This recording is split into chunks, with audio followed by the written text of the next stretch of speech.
Captain Sarah Chen stared at the view screen of the UHSF Prometheus as Earth grew larger in her view. After 3 months of testing humanity's first faster-than-light drive, she was finally coming home. The mission had been perfect. Every jump worked exactly as planned. Humanity had done it. They had broken the light barrier without anyone's help. "Captain, we're picking up something strange," said her communications officer, Lieutenant Park. "There's a massive object entering orbit around Earth." Sarah's stomach tightened. "How massive?" 15 kilometers long, ma'am. It just appeared out of nowhere." Sarah watched as the tactical display showed the enormous ship taking position above Earth. It wasn't human. It couldn't be. Humanity had barely managed to build the Prometheus, which was only 300 meters long. This thing was a floating city. "Get me Earth Command," Sarah ordered. "Now." The face of Admiral Marcus Webb appeared on screen. He looked tired and worried. "Chen, thank God you're back. We have a situation." "I can see that, sir. What are we dealing with?"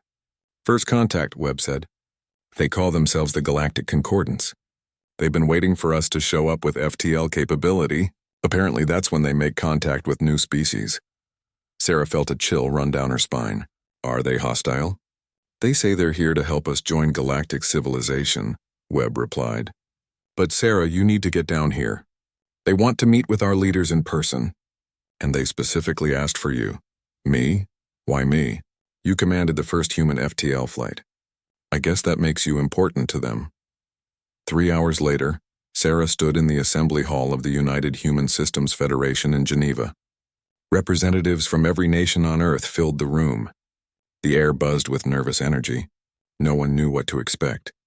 Then they arrived. The aliens entered through the main doors and the room fell silent. There were 5 of them, each from a different species. The one in front stood nearly 3 meters tall, with scaled skin that shimmered like oil on water. 4 eyes blinked independently on its elongated head. It wore robes that seemed to shift colors as it moved. "I am High Magistrate Velorthen of the Kalrathi," the being said. Its voice came through a translation device that hung in the air, converting its words into every human language simultaneously.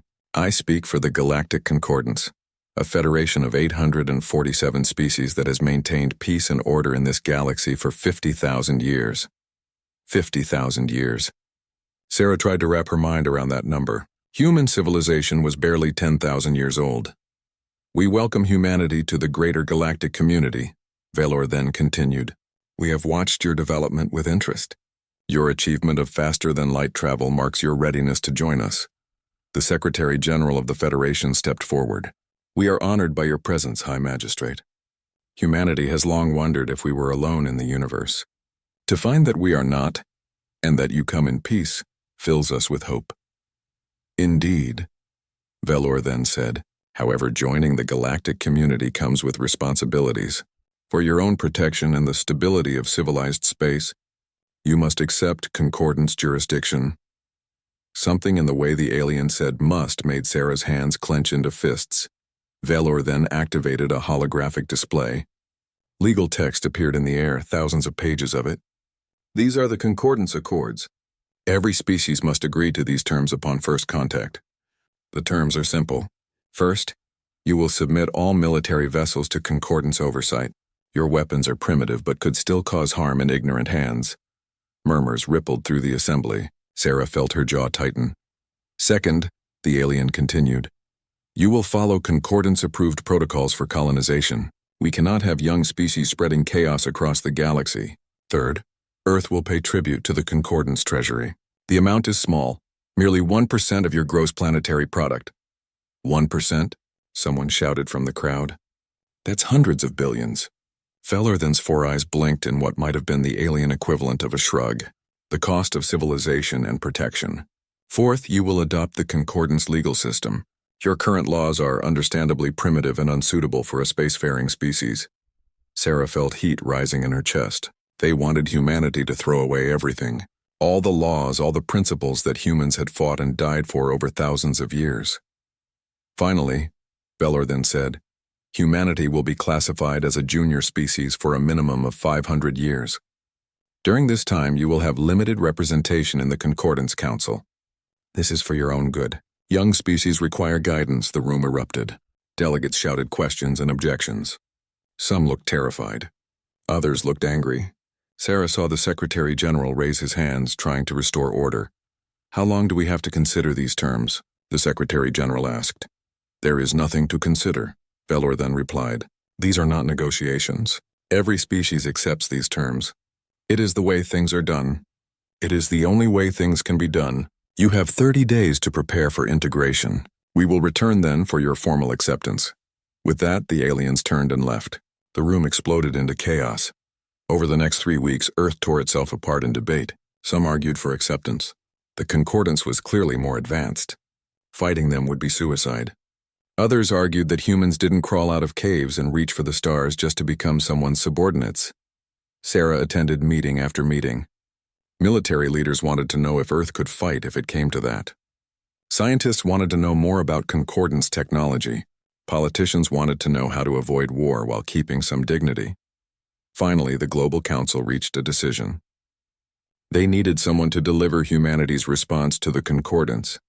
Someone who represented the human spirit of exploration and independence. Someone who wouldn't be intimidated. They chose Captain Sarah Chen. On the 30th day, Sarah stood aboard the Concordance flagship in orbit around Earth. It was even more impressive on the inside than the outside. The ship hummed with power that Earth's technology couldn't match. Gravity generators kept her feet planted on the deck.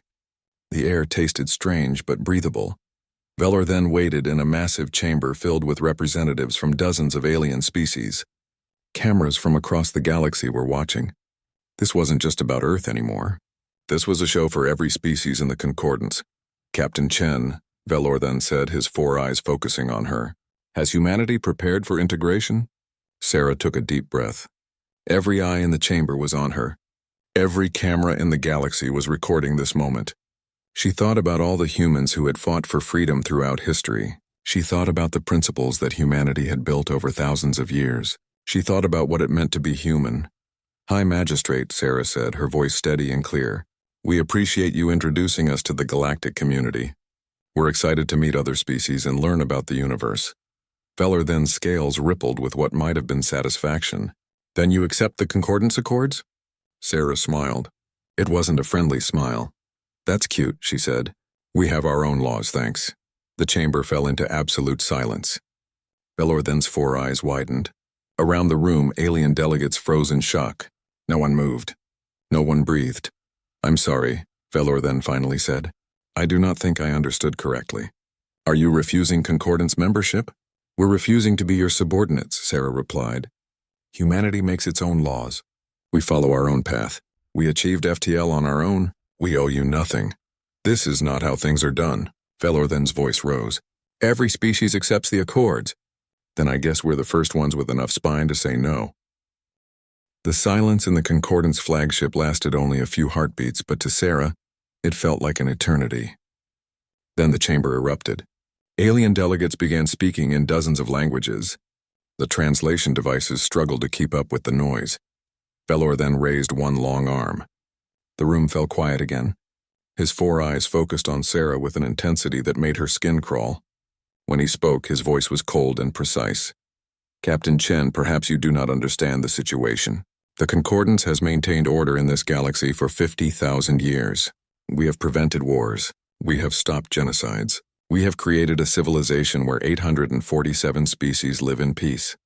"That's wonderful," Sarah said. "But Earth didn't ask to be part of your system. We didn't ask for your protection. We made it to the stars on our own." "Your independence is an illusion," Velor then replied.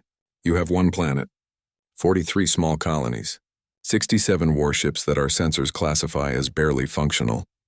We have 847 member species, 73,000 worlds, 4 million warships. Do you understand these numbers, Captain?" Sarah understood perfectly. Velor then was telling her that resistance was suicide, that humanity should be grateful just to survive, that they should kneel and be happy about it. "I understand that you're used to people being afraid of you," Sarah said. "I understand that you expect everyone to bow down because you have bigger ships. But here's what you don't understand about humans. We don't respond well to threats." A ripple of surprise moved through the alien delegates. Several of them activated their own translation devices as if they couldn't believe what they were hearing. This is not a threat, Velor then said. This is reality. The Accords exist for good reasons, Captain. 3,000 years ago, a species called the Draxan refused our offer, just as you are doing now. They believed they could remain independent. They believed their military strength would protect them. What happened to them? Sarah asked, though she suspected she already knew. We blockaded their homeworld. We seized their colonies. Within a year, they had no choice but to accept our terms. Today, the Draxan serve as laborers and technicians throughout the Concordance. They are a lesson in the price of foolish pride. Sarah felt anger burning in her chest. So you conquered them and turned them into slaves. And you call this peace and order? We civilized them, Velor then corrected. We gave them structure and purpose. They were dangerous and chaotic. Now they are productive members of galactic society. They were free. Now they're not. That's not civilization. That's colonialism dressed up in fancy words. Velor then's scales darkened. You are young and ignorant, Captain Chen. You do not understand the complexities of maintaining galactic order. Your species has existed for a mere eye blink of time. We have governed the stars since before your ancestors learned to make fire. And in all that time, did anyone ever tell you that age doesn't make you right? Sarah shot back. Humans spent thousands of years building our laws. We fought wars over freedom and rights. We made mistakes and learned from them. Our legal system isn't primitive. It's ours. It represents everything we believe about justice and liberty. Your beliefs are irrelevant, Velor then said flatly. The Concordance Accords supersede all local laws. This is not negotiable. Then we have a problem, Sarah said. Because humans don't kneel to anyone. Not anymore. We gave up kings and emperors a long time ago. We're not about to start bowing to alien ones. An alien delegate stepped forward. This one looked like a floating jellyfish covered in glowing patches. Perhaps the human does not understand what she is rejecting, it said through its translator. The Concordance offers protection, trade, knowledge, and technology. You would gain access to medicines that could extend your lifespans by centuries, energy sources that could end scarcity on your world, educational systems that could accelerate your development by thousands of years. And all we have to do is give up our independence, Sarah said. Surrender our military. Accept your laws instead of our own. Become junior species for 500 years. Tell me, after 500 years of being treated as children, what kind of species do you think we'd become? The jellyfish alien's glow pattern shifted. You would become civilized. We're already civilized, Sarah replied. We just do it differently than you. Velor then stepped closer to Sarah. Even through the holographic projection, his presence was intimidating. I will make this very simple, Captain. You have 30 days to reconsider. If humanity does not accept the Accords, we will implement corrective measures. We will blockade your system. We will seize your colonies. We will demonstrate what happens when a young species chooses chaos over order. Is that your final word? Sarah asked. It is the only word that matters. The Concordance does not negotiate with children. Sarah smiled again. This time it was the smile of someone who had just been challenged and was ready to accept. Then I guess you're about to learn something new, High Magistrate. You're about to learn what happens when you threaten humanity. She turned and walked toward the exit. Behind her, she heard Velor then call out, Where are you going, Captain? We have not dismissed you. Sarah stopped and looked back over her shoulder. I don't need your permission to leave, High Magistrate. Remember, we have our own laws, and according to our laws, I can walk out of any meeting I want to. See you in 30 days. She left the chamber. As the door closed behind her, she heard the explosion of voices starting again. Let them talk. Let them be confused and angry. Humans had been the underdogs before. They knew how to fight when the odds were against them. The shuttle ride back to Earth felt longer than it should have. Sarah watched the stars pass by and thought about what was coming. War. There was no avoiding it now. The Concordance wouldn't back down. They couldn't. If they let one species refuse the Accords, others might get the same idea. The whole system would fall apart. But humans wouldn't back down either. It wasn't in their nature. When Sarah arrived at Earth Command, Admiral Webb was waiting with the entire military council. Their faces told her they already knew what had happened. News traveled fast when the whole galaxy was watching. Well, Webb said, you certainly made an impression. The Concordance is moving 200 warships to the edge of our solar system. They're calling it a peacekeeping force. It's not peacekeeping, Sarah said. It's intimidation. They think if they show up with enough guns, we'll panic and surrender. Will we? Asked General Morrison, head of Earth's ground forces. Sarah looked around the room at the men and women who would lead humanity through what was coming. Some looked afraid. Some looked determined. All of them looked ready. That depends, Sarah said. Are we willing to fight for our freedom? Or are we going to kneel because someone else has bigger ships? If we fight, thousands will die, Morrison said quietly. Maybe millions. Their technology is centuries ahead of ours. If we don't fight, we become slaves, Sarah replied. Maybe not in chains, but slaves all the same.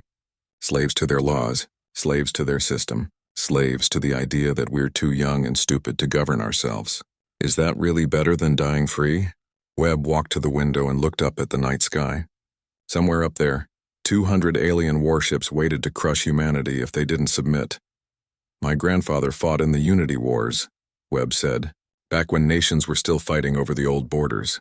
He used to tell me that freedom is like oxygen. You don't realize how important it is until someone tries to take it away. He turned back to face the room. The Concordance wants to take our oxygen. I say we make them choke on it. Around the room, heads nodded. The decision was made. We have 30 days, Sarah said. Let's not waste them. We need to prepare for war. Against 200 ships with technology we can't match? Morrison asked. How do we even begin?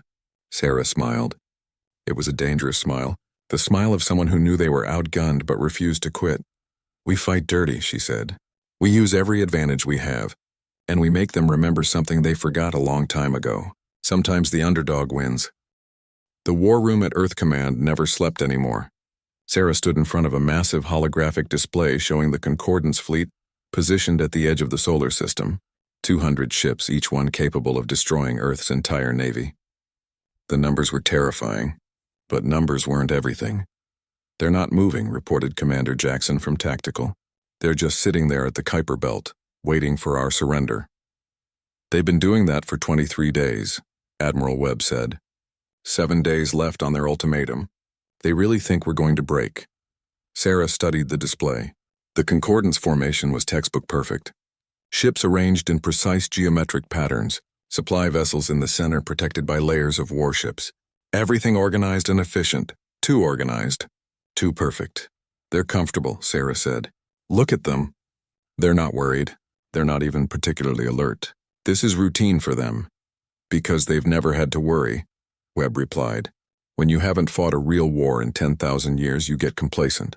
Sarah zoomed in on one section of the enemy fleet. Their supply convoy. It cycles between the main fleet and their forward base near Jupiter every 48 hours. Always the same route, always the same ships, always the same escort pattern. You want to hit their supply line? Jackson asked. I want to prove they can bleed, Sarah said. They're treating this like a parade, like they're just showing off before we surrender. Let's remind them this is a war. Webb leaned forward. What do you have in mind? 3 days later, Sarah stood on the bridge of the Prometheus with 2 other human frigates, the Defiant and the Resolute. 3 ships against 200. It sounded insane. It probably was insane, but humanity didn't have the luxury of playing it safe. Jupiter is between us and the target, reported the navigation officer. We'll use the radiation belt to mask our approach. And if they detect us anyway? Asked the weapons officer. Then we run very fast, Sarah said. But they won't. They're not looking for us. Why would they? We're the primitive species that's supposed to be cowering in fear. The 3 ships dove into Jupiter's radiation belt. The sensors went fuzzy as charged particles hammered the shields. It was dangerous flying blind like this, but that was the point. If they couldn't see clearly, neither could the Concordance.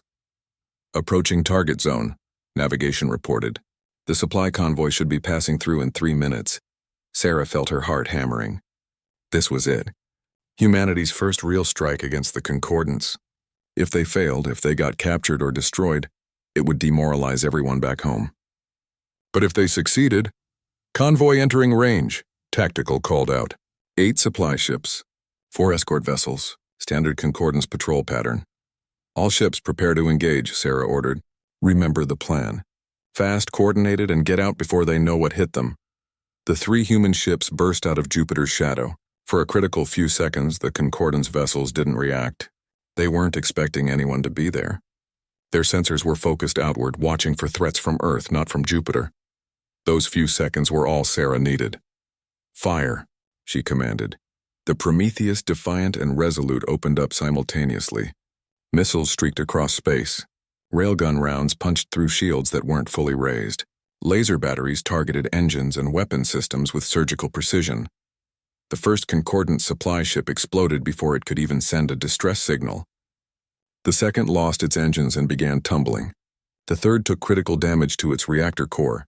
Now the escorts were responding. They activated their shields and began to return fire. Energy beams lanced through space where the human ships had been moments before. But Sarah had already ordered evasive maneuvers. The human vessels scattered, using Jupiter's gravity to whip them around in directions the Concordance computers didn't predict. "Target the escorts," Sarah ordered. "Don't let them coordinate." The Defiant took a glancing hit that made its shields flare. Warning lights lit up across its bridge. But the ship kept fighting. It launched a full salvo of missiles that overwhelmed one escort's defenses. The alien ship's shields collapsed and railgun rounds tore through its hull. "Another supply ship down," Tactical reported. "Make that 2. The escorts are breaking formation." They were panicking. Sarah could see it in their erratic movements. They'd been on routine patrol expecting nothing more dangerous than cosmic dust. Now they were under attack by an enemy that shouldn't have been able to touch them. "We've got incoming," navigation shouted. Multiple ships breaking off from the main fleet. 8 to 4 minutes. "Time to go," Sarah said. "All ships execute extraction pattern Delta." The 3 human vessels fired one last volley, then dove back toward Jupiter. They used the gas giant's massive gravity well to slingshot themselves away at speeds the heavier Concordance ships couldn't match. By the time the reinforcements arrived, the humans were gone, leaving behind 8 destroyed supply ships and 4 damaged escorts, and a very clear message: humanity could fight back. The news spread across the galaxy faster than Sarah expected. The Concordance tried to suppress it, but too many species had monitoring stations. Everyone saw what happened. For the first time in 10,000 years, someone had struck the Concordance and gotten away with it. Back on Earth, the mood changed overnight. The fear was still there, but now it mixed with something else: hope, pride, defiance. Sarah watched the news broadcasts from her quarters. People were celebrating in the streets, not because the war was won. Everyone knew it had barely begun, but because humanity had proven they could fight. They weren't helpless. They weren't going to roll over and die. Her comm unit buzzed. It was Admiral Webb. "Sarah, you need to see this. We're getting signals from other species. Encrypted messages." "What kind of messages?" "Support. Intel. Some of the junior species in the Concordance are contacting us. They want to help." Sarah felt a chill run down her spine. "Help how?" "Information mostly. Fleet movements. Tactical data. Weak points in Concordance technology." "Sarah, I think we did more than bloody their nose. I think we reminded other species that the Concordance isn't invincible." Over the next 2 days, more messages arrived. Some were from species Sarah had never heard of. Others came from groups calling themselves resistance movements. They'd been hiding in the shadows for centuries, waiting for someone to show them that rebellion was possible. One message stood out. It came from the Draxan, the species that had been conquered 3,000 years ago. The message was simple: "We remember freedom. 30 ships are yours if you want them." Sarah brought the messages to the military council. The room erupted in debate. Some thought it was a trap. Others thought accepting help would make Earth responsible if those species faced retaliation. General Morrison argued that humanity couldn't afford to turn down any advantage. "It's not just about military power," Sarah said, cutting through the arguments. "Don't you see what's happening? The Concordance has been telling everyone they're invincible for 50,000 years. We just proved that's a lie. Now other species are waking up. They're questioning whether they really need the Concordance. This is bigger than just Earth's independence. This could reshape the entire galaxy. Or it could get a lot of species killed," Webb said quietly. "If we encourage rebellion and then lose, what happens to everyone who helped us?" "And if we don't encourage rebellion, we definitely lose," Sarah replied. "We can't beat 200 ships alone. But if we're not alone, if other species start demanding their own independence, the Concordance can't fight everyone at once." Admiral Webb looked at the tactical display. The Concordance fleet had moved closer to Jupiter. They were clearly rattled. Their perfect formation had gaps now. They were actually behaving like they might be attacked again. "They're scared," Webb said, almost in wonder. After 10,000 years of unopposed rule, they're actually scared. "They should be," Sarah said. "Because we're not stopping. We're not going to sit here and wait for them to come kill us. We're going to hit them again, and again. And we're going to keep hitting them until they realize that conquering Earth isn't worth the cost. Or until they decide to exterminate us completely," Morrison said. "Then we make sure we're not the only ones they have to exterminate," Sarah replied. "We make sure every species in the galaxy knows what the Concordance really is. We make sure everyone understands that the choice isn't between peace under Concordance rule or chaos. The choice is between freedom and slavery." The comm system lit up with an urgent alert. Commander Jackson's face appeared on screen. He looked pale.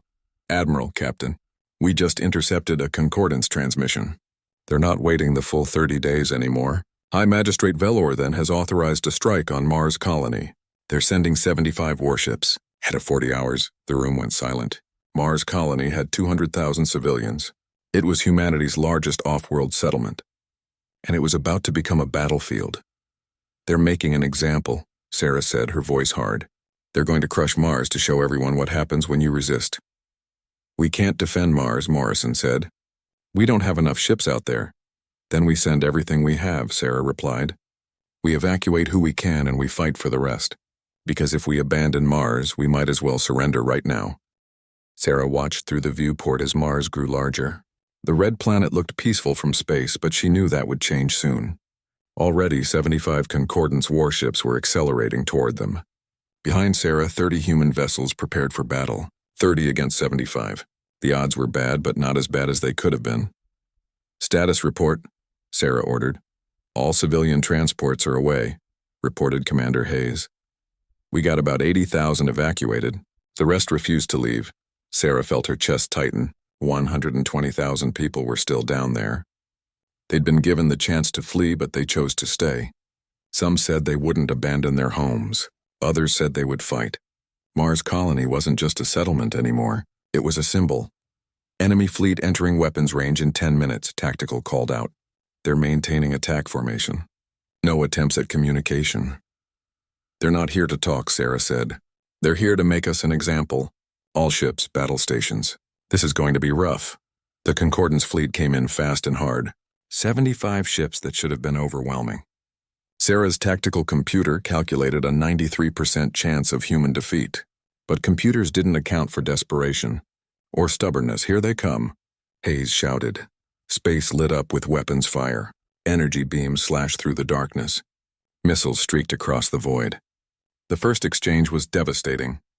2 human frigates exploded immediately, their shields simply not strong enough to handle Concordance firepower. A third took critical damage and began spinning out of control, but the humans were hitting back. They focused their fire, multiple ships targeting single enemies. The Concordance had better shields, but concentrated firepower could overwhelm anything. The first alien ship exploded, and Sarah felt a grim satisfaction. They could be killed. "Break formation," Sarah ordered.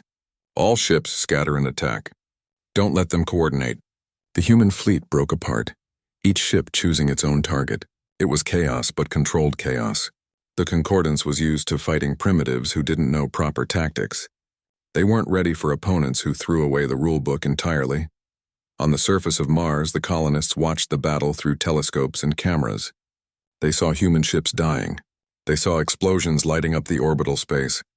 And they prepared. Governor Martinez stood in the command center of New Phoenix, the largest dome city on Mars. Around her, colonists were arming themselves with mining equipment, construction tools, anything they could use as a weapon. "They'll land soon," she said. "When they do, we make them regret it." "Governor, these are trained soldiers with advanced weapons," said her security chief. "We're miners and engineers. We're also humans," Martinez replied.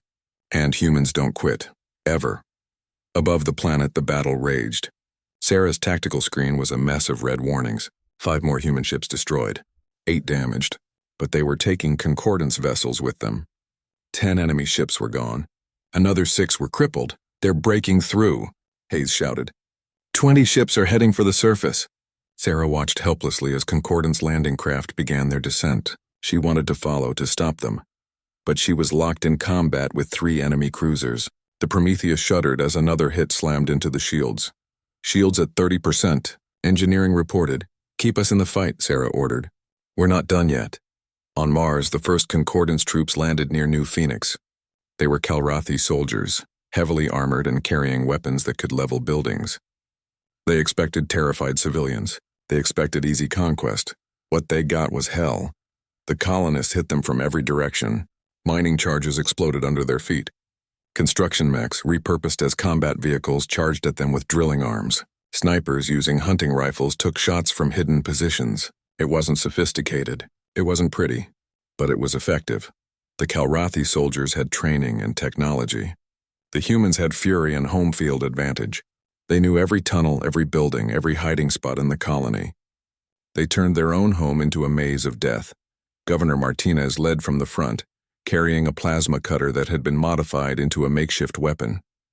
She watched a Calrathi soldier advance on a shelter full of children. She didn't hesitate. The plasma cutter burned through his armor and he fell. Fall back to Sector 7, she ordered. Lead them into the industrial zone. The humans retreated, and the Concordance troops followed, thinking they'd broken the resistance. Instead, they walked into a trap. The industrial zone was full of refining equipment and chemical storage. Martinez had rigged the entire area to explode. When the Concordance troops were inside, she detonated it. The explosion was visible from orbit.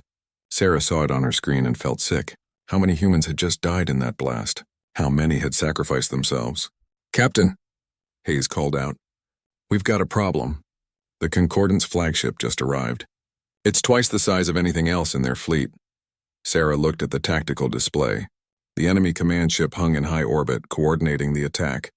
If she could take it out, the entire Concordance fleet would be disrupted, but it was suicide.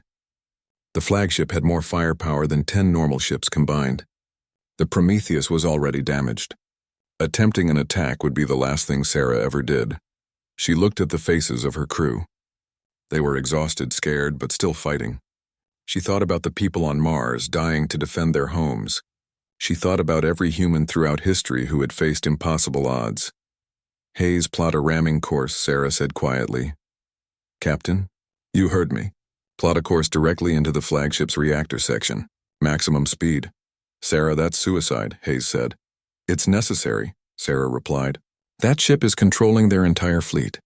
If we take it out, we give our people a chance. Get everyone to the escape pods. That's an order.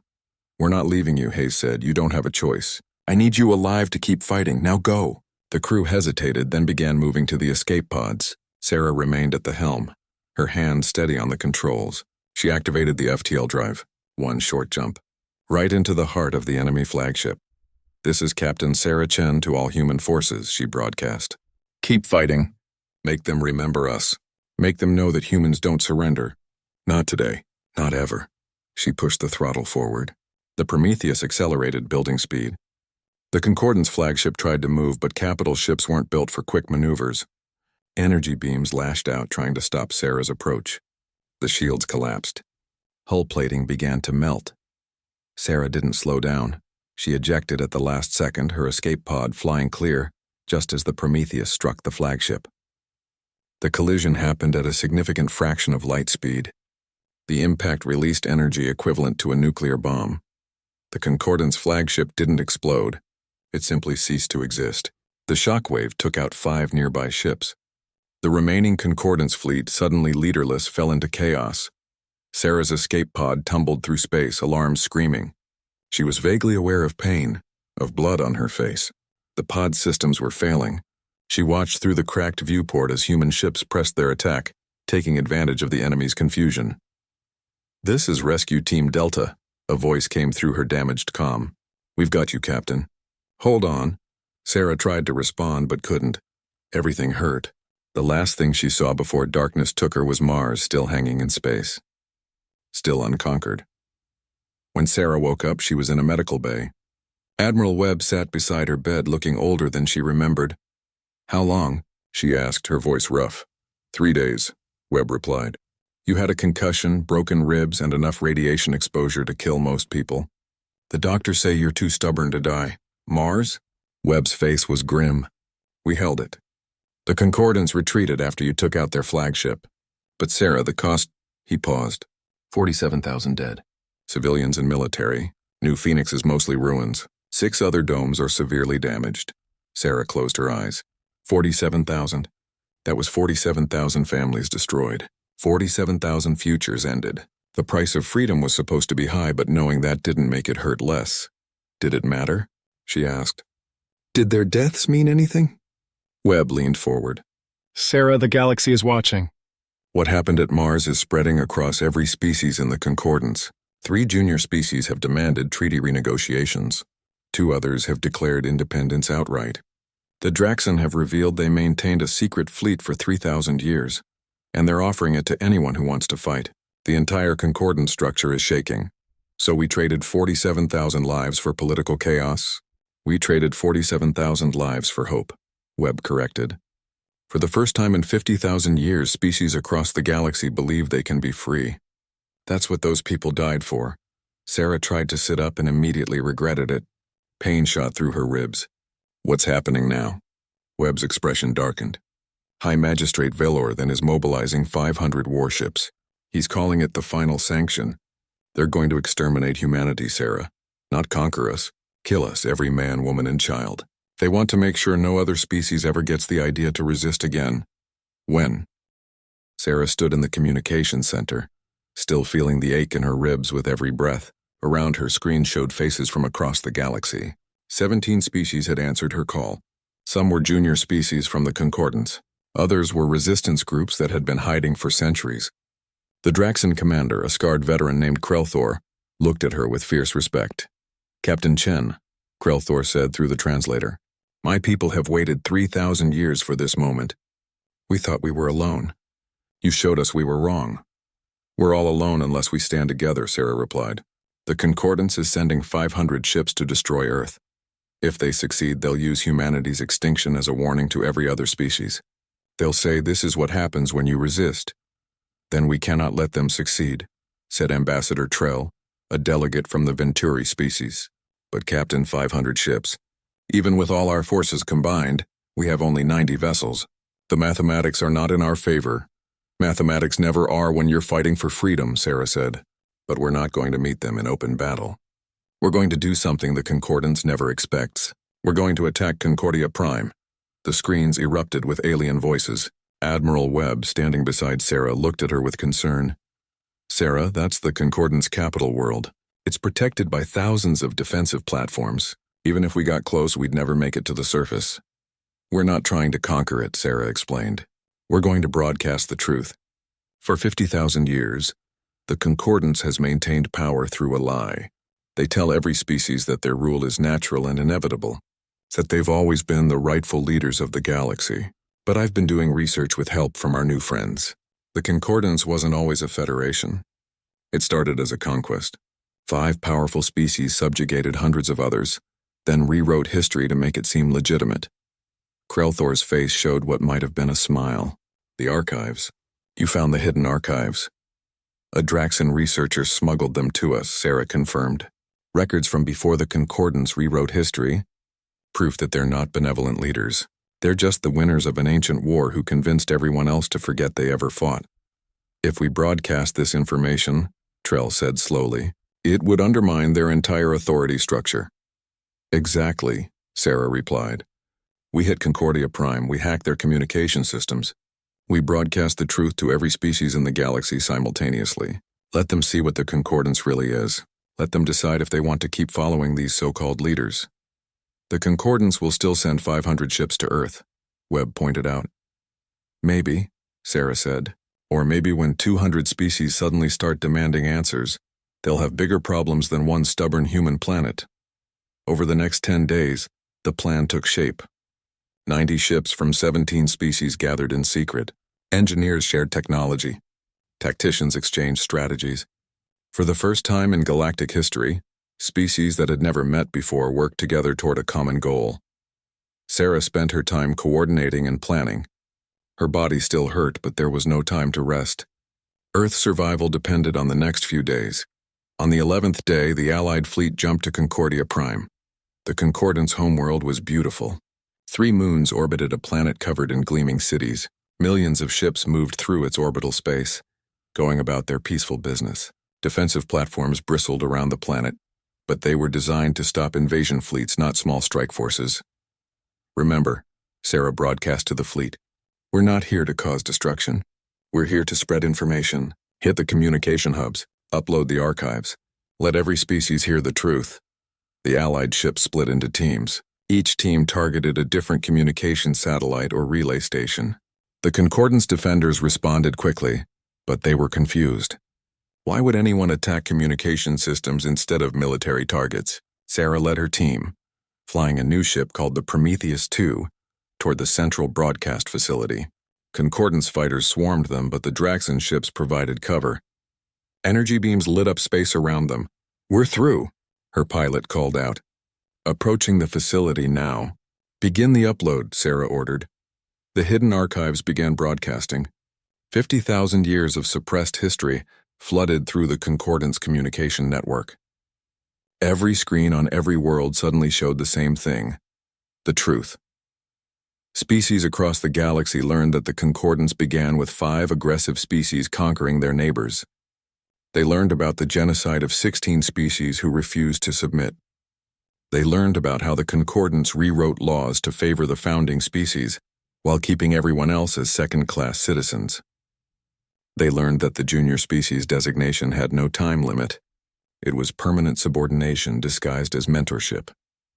On Concordia Prime, High Magistrate Valor then watched the broadcast in his council chamber. Around him, representatives from the founding species looked at each other with growing panic. "Shut it down," one of them demanded. "Stop the broadcast." "We cannot," Valor then said quietly. "It is on every channel, every network. Chen designed a virus that replicates faster than we can block it. Then we deny it. We call it propaganda. With what credibility?" Valor then asked.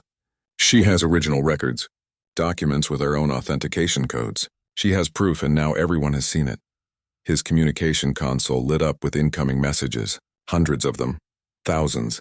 Species from across the Concordance demanding answers, demanding explanations, demanding justice. Valor then looked at the screen showing Sarah Chen's face.